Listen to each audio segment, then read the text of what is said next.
Sebelum kita lanjutkan pembahasan, ada 3 pertanyaan dari Bapak untuk kalian. 1. Apakah di daerah kalian terdapat kisah lama yang disampaikan secara turun-temurun? 2. Apakah seluruh kisah tersebut masuk akal? 3. Bandingkanlah kisah yang kalian miliki dengan kisah temanmu. Apa saja persamaan dan perbedaan antara kisah tersebut? Pada bab ini, kalian akan belajar mengidentifikasi karakteristik hikayat dan nilai-nilai yang terkandung di dalamnya. Selanjutnya, kalian akan belajar menggunakan nilai-nilai yang terkandung dalam hikayat untuk membuat cerita pendek.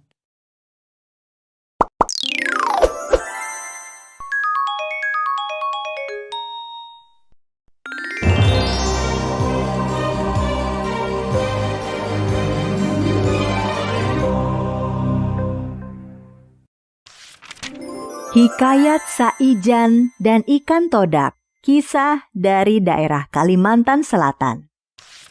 Pulau Halimun adalah salah satu pulau yang terletak di perairan Kalimantan Selatan. Pulau Halimun dikenal juga dengan nama Pulau Laut.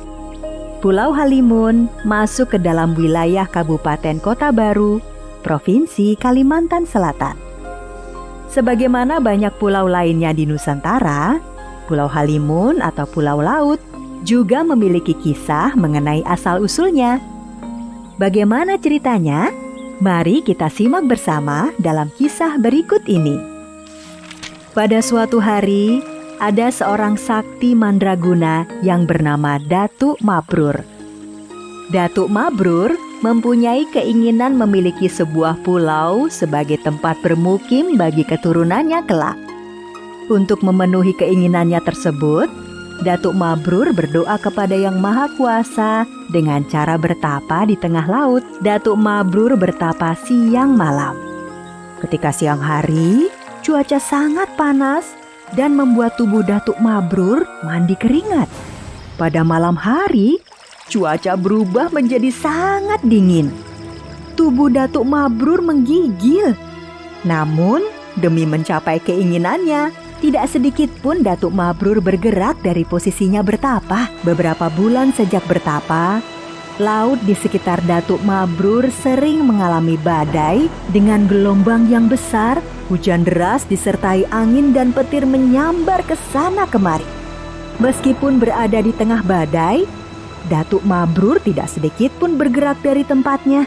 Setelah badai mereda, tiba-tiba di permukaan laut muncul ribuan ikan todak di sekitar tempat Datuk Mabrur bertapa. Ikan-ikan tersebut terlihat sangat marah kepada Datuk Mabrur. Namun, Datuk Mabrur sepertinya tidak terganggu dengan keberadaan ribuan ikan todak tersebut dan melanjutkan bertapanya. Ribuan ikan todak yang marah tersebut tiba-tiba terbang menyerang Datuk Mabrur. Anehnya, tidak sedikit pun Datuk Mabrur bergerak dari bertapanya. Dia tetap tenang sambil duduk bersila dan memejamkan mata. Sementara itu, seekor ikan todak yang berukuran paling besar menyaksikan ribuan ikan todak lainnya tidak mampu menyerang Datuk Mabrur. Ikan todak yang paling besar tersebut pun sangat marah. Setelah ribuan ikan todak tersebut gagal menyerang Datuk Mabrur, giliran ikan todak yang berukuran paling besar maju menyerang Datuk Mabrur. Ikan todak yang paling besar tersebut mengeluarkan seluruh tenaganya dan terbang menyerang ke arah Datuk Mabrur. Seperti sebelumnya, ikan todak tersebut terpental dan jatuh. Datuk Mabrur membuka matanya dan melihat ikan todak yang sedang menggelepar kesakitan di depannya. Kamu ini ikan apa? Dan kenapa mengganggu bertapaku? Hai petapa, ketahuilah, semenjak engkau bertapa, laut yang biasanya tenang ini menjadi sering mengalami badai. Kami yang biasanya hidup tenang menjadi terganggu dengan kehadiranmu. Kamu belum menyebutkan ikan jenis apa? Kami ini ikan todak. Masa petapa sakti sepertimu tidak tahu tentang ikan todak? Maafkan aku, baru kali ini aku bertemu ikan seperti kalian. Dan kamu pasti pemimpin dari ikan-ikan ini ya? Ya, benar sekali. Kamu boleh memanggilku dengan sebutan Raja Ikan Todak. Tapi kamu ini sebenarnya siapa? Apa sih tujuanmu bertapa di sini? Namaku Datuk Mabrur.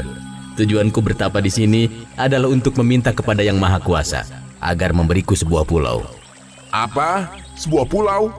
Ya ampun, untuk apa kamu meminta sebuah pulau?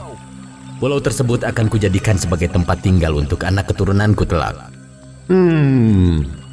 Sebuah pulau. Dasar manusia. Memang sukanya merepotkan umat hewan. Begini ya, Petapa Sakti, kami akan membuatkanmu sebuah pulau. Tapi lihatlah, aku dan semua rakyatku terluka akibat perbuatanmu. Sembuhkan kami semua, dan sebuah pulau akan kami buatkan untukmu. Apa kamu setuju? Baiklah, aku setuju. Datuk Mabrur berdiri dan dengan tongkatnya menyembuhkan semua ikan todak yang terluka. Nah, sekarang tunggulah di sini.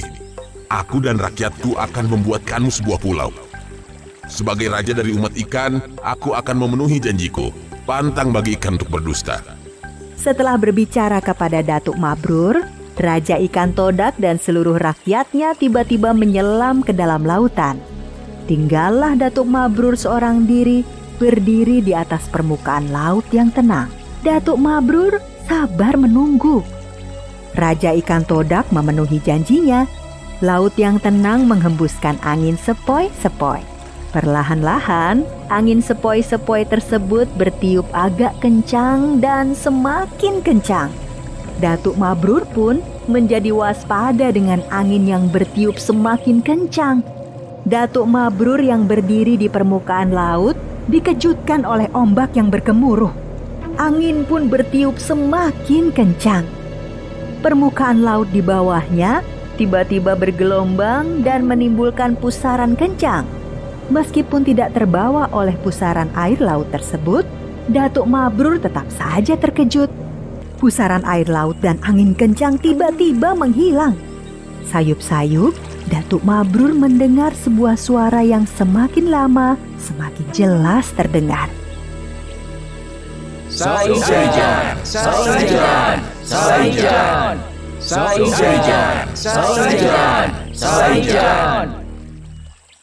Suara tersebut ternyata berasal dari ribuan ikan todak. Ketika suara semakin jelas terdengar, tiba-tiba hamparan tanah muncul ke permukaan laut di tempat Datuk Mabrur berdiri. Saijan, Saijan, Saijan, Saijan, Saijan, Saijan. Raja Ikan Todak pun memenuhi janjinya. Sebuah pulau berhasil dibuat oleh Raja Ikan Todak beserta rakyatnya untuk Datuk Mabrur.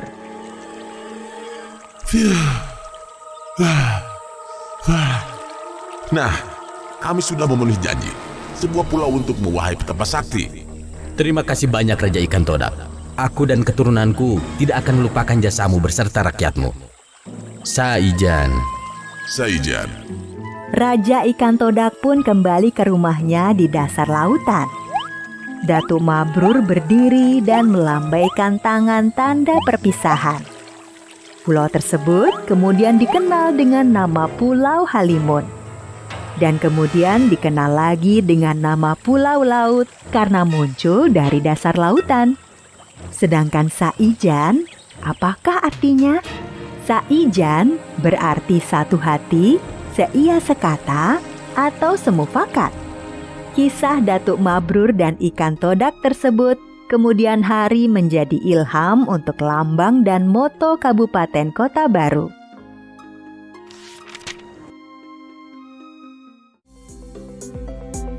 Halo teman-teman, subscribe di tombol merah di bawah ini ya. Like dan share juga di media sosial teman-teman. Dan satu lagi, isi komentar, usulan, atau saran juga ya. Terima kasih.